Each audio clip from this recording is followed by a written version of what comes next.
नमस्कार, प्रज्ञास kitchen cook चॅनलमध्ये आपल्या सगळ्यांचं खूप स्वागत आहे. दीपावली विशेष आज आपण बालुशाही कशी बनवायची या व्हिडिओमध्ये बघणार आहोत. चला तर सुरुवातीला मी इथे अर्धा किलो मैदा घेतलेला आहे.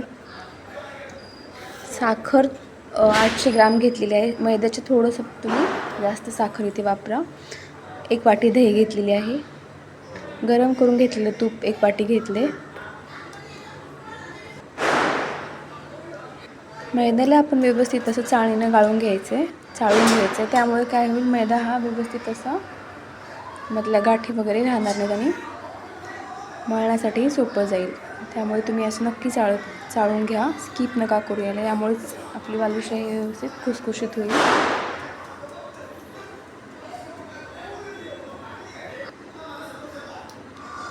चवीनुसार मीठ, बेकिंग सोडा आणि बेकिंग पावडर घेतले. दही मिक्स करून घ्यायचे. यामध्ये पीठ आपल्याला जास्त चपातीसाठी जसं मळतो तसं न मळता हलक्या अशा हाताने आपण एकत्र करून घ्यायचं. त्याला असं चपातीसारखं आपल्याला ते मळायचं नाही आहे.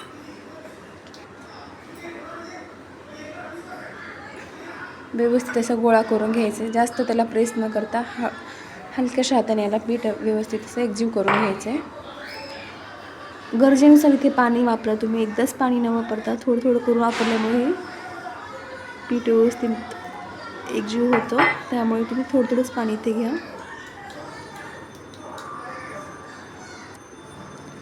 काही जणांना काय वाटतं, बालुशाही करणे खूपच अवघड आहे. तसं काही नसतं. बालुशाही एकदम इझी आणि सोपं आहे. तुम्ही व्यवस्थित मेजरमेंट घ्या. जसं की तुम्ही अर्धा किलो मैद्यासाठी 800 ग्राम मी जसं इथे साखर घेतले, तसं तुम्ही हे किलो वजनी प्रमाण झालं. तुम्ही वाटीच्या प्रमाणातसुद्धा घेऊ शकता. एका मोठ्या वाटीने ज्या तुम्ही मैदा घेतला त्या वाटी 1.5 वाटी तुम्ही इथे साखर वापरा.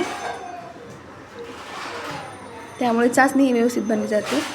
पिठाला पण जास्त प्रेस करायचं नाही आहे. त्याला अशा प्रकारे आपण एका पोळपाटावरती मी ते घेतलेलं आहे. त्याला फोल्ड एक साईडने असं परत त्याच्यावरती टाकून आणि असे 2-3 वेळा असं आपण करून याने काय होईल, बालुशाहीला चांगले लेयर्स येतील आणि आतमध्ये पाकही मुरला जाईल. त्यामुळे तुम्ही असे 2-3 वेळा आलटून पलटून इथे अशा प्रकारे कट करून घ्या.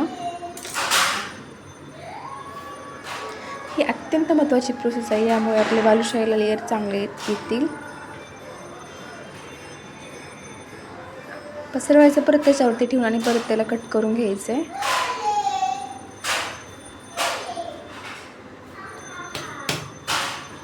पिठाचे आपण एक साईज असं एक प्रमाणामध्ये कट करून घेऊन त्याला एकसारखे गोळे करून घेणार आहोत. यामुळे काय होईल, बालुशाही आपल्या एक प्रमाणात एकसारख्या बनल्या जातील.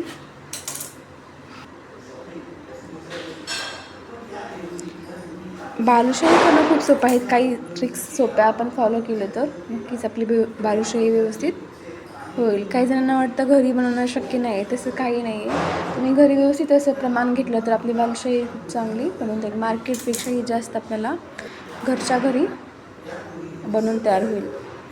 मी असे गोळे कट करून घेतले. त्याला जास्त प्रेस न करता थोडंसं हळूवार हाताने आपण इथे याला शेप देणार आहोत. मी हाताच्या बोटाच्या साहाय्याने करते. तुम्हाला जर जमत नसेल तर तुम्ही इथे लाटण्याचा सुद्धा इथे वापर करू शकता. रोलरचा वापर सुद्धा इथे करू शकता. अशा प्रकारे आपण सर्व बालुशाही सगळं एकत्र असं करून एका प्लेटामध्ये सुरुवातीला आपण करून घेणार आहोत. मी इथे अर्धा किलोच्या प्रमाणामध्ये बालुशाही करते. अर्धा किलोसाठी मी इथे 500 ग्राम मैदा आणि त्यामध्ये 800 ग्राम साखर इथे घेतलेली आहे. वाटीच्या प्रमाणामध्ये तुम्ही घेऊ शकता. एक मोठी वाटी मैदा घेतली, त्याच वाटीने 1.5 वाटी इथे साखर घ्या. अशा प्रकारे बालुशाही ही सगळी आपली म्हणून तयार झालेली आहे. मी चाचणीची तयारी करते. चाचणीसाठी मी इथे 1.5 वाटी साखर घेतली आहे. त्याच वाटीने जे आपण मैदा घेतलो त्या वाटीनेच इथे आपण 1.5 साखर घेतली आहे. त्यामध्ये हाफ पाणी, म्हणजे 1 वाटी साखर घेतलं तर अर्धी वाटी इथे आपण पाणी घालणार आहोत. पाण्याचं काही नाही, तुम्ही बघून तिथे कमी जास्त करू शकता. आपल्याला चाचणी जास्त घट किंवा पातळ करायची नाही. एक तारी चाचणी इथे आपण बनवून घेणार आहोत. जास्त जर घट्ट केली तर साखर जमा होते आणि बालुशाही व्यवस्थित भिजली जात नाही. त्यामुळे थोडंसं पातळ किंवा घट्ट न ठेवता व्यवस्थित असं आपण इथे चाचणी बनवून घ्यायची. चाचणीमध्ये मी इथे 8-9 इलायची टाकलेल्या आहेत. इथे तुम्ही केसरही टाकू शकता. फूड कलर इथे टाकू शकता. तर आपण घरी बनवते तर घरच्यासारखी चव आली पाहिजे ना, की इथे कोणताही फूड कलर इथे मी वापरत नाही आहे. इथे फक्त मी इलायचीचा इथे वापर केला आहे. पाहू शकतो तुम्ही अशा प्रकारे चाचणी ही तयार झालेली आहे. एका बोटावरती आपण घेऊन चेक करायचे की एक तार चाचणीचा बनतोय का. 2 तारी नाही करायची आपण इथे, 1 तारी चाचणी इथे करून घेणार आहोत. चला तर मग आपली चाचणी तयार झालेली आहे. आता तळण्याची तयारी करूया. कढई गरम झाली, त्यामध्ये तेल घेते. तेलाचं प्रमाण जास्तच ठेवा, त्यामुळे बालुशाही व्यवस्थित मध्ये डीप होतील आणि ते फ्राय करायलाही सोपं जाईल, तळून घ्यायलाही सोपं जाईल. त्यामुळे तेलाचा वापर इथे जास्तच करा. तेल इतकं घ्या की त्यामध्ये बालुशाही आरामात इथे तळायला बसल्या जातील. अशा प्रकारे तुम्ही इथे तेलाचं प्रमाण तुम्ही समजून घ्या आणि जास्त इथे तेलाचा वापर करा. मीडियम गॅसवरतीच आपल्याला बालुशाही तळून घ्यायचे आहेत. मोठ्या किंवा हाय गॅसवरती इथे केल्यामुळे आतमध्ये बालुशाही कच्ची राहिल्यावरनं करपली जाईल आणि यामध्ये पाकही जास्त प्रमाणामध्ये शोषला जाईल किंवा व्यवस्थित होणार नाही. त्यामुळे मीडियम गॅसवरतीच आपण इथे बालुशाही तळून घेत आहोत. सुरुवातीला लगेच झारा न घालता त्यामध्ये आपण चमच्याच्या सहाय्याने किंवा स्टिकने इथे तुम्ही बालुशाही खालीवरी दुसऱ्या साईडने इथे पलटून घ्यायचे. थोड्या वेळानंतर आपण इथे झाऱ्याचा वापर करतोय. अशा प्रकारे बघा तुम्ही किती छान असा गोल्डन कलर आपल्या बालुशाहीला आलेला आहे. गरम गरमच आपण चाचणीमध्ये बालुशाही टाकलेल्या आहेत. यामुळे पाकही चांगल्या प्रकारे शोषला जाईल आणि आतमध्येही पाक मुरला जाईल. बालुशाही आपण पाकामध्ये 5 ते 7 मिनिटे ठेवणार आहोत. एक साईडने 2-3 मिनिट ठेवल्यानंतर दुसऱ्या साईडने आपण पलटून घेऊन परत 2-3 मिनिट इथे चाचणीमध्ये भिजवून ठेवायचं आहे.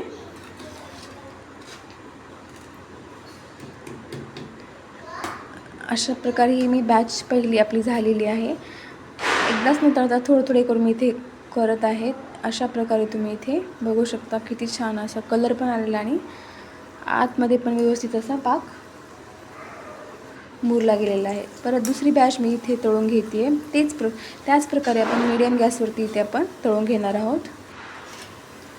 हे बघा असे किती छान असे बालुशाही लेयर्स आलेले आहेत.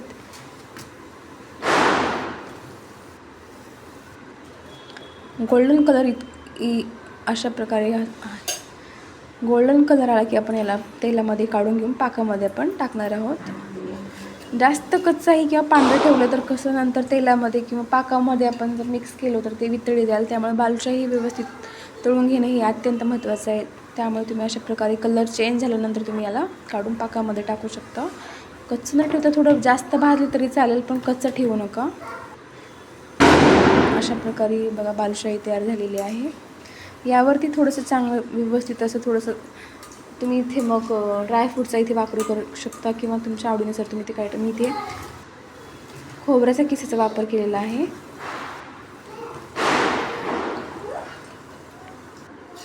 हे सर्व बालुशाही मी 2 ते 3 बॅचमध्ये इथे तळून घेतली आहे. परत तेच पाकामध्ये आपण व्यवस्थित असं डीप करून घेतोय. तुम्ही पाहू शकता बघा किती छान बालुशाही तयार